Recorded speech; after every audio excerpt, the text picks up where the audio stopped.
27 pertsona gaude une honetan epaitegian deklaratzera deituta maiatzaren 22tik 23 bitartean. Lizarrako jaietako Puiko bajadika ospetsuaren gertakaren ondorioz irekitako ikerketa prozesuaren harira.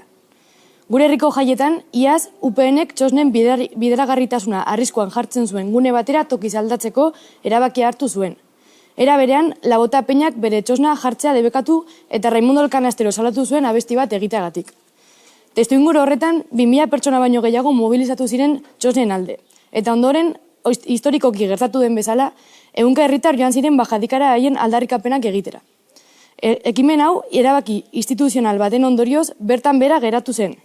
Hilabete batzu geroago, Raimundo Elkanastero musika talderen aurkako prozesuarekin batera, 27 pertsona deitu gintuzten udaltzaingoaren aurrera deklaratzera.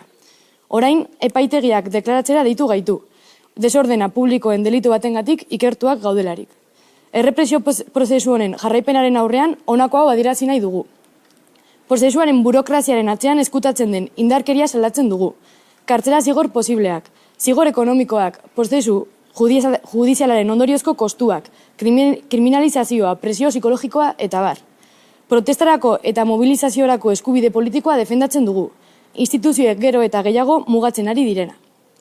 Instituzioek prozesu honetan eta antzekoetan duten arduraz pimarratzen dugu.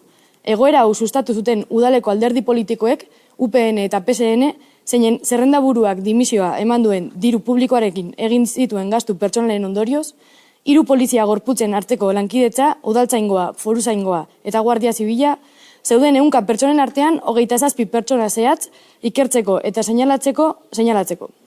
Hainbat komunikabideren kanpaina kriminalizatzailea, Diario de Navarra, OK Diario, errepresio mota hau ahalbidetzen duen legedia eta bar.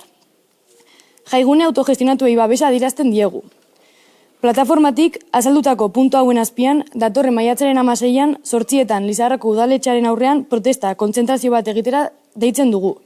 Hasitako prozesua bertan bera usteko eskatzen dugu eta pertsona bakar batek ere ez deza inorako ondorio ekonomiko edo penali jasan Lizarrako udaleko gobernu taldearen erabaki autoritarioen aurka protesta egiteagatik.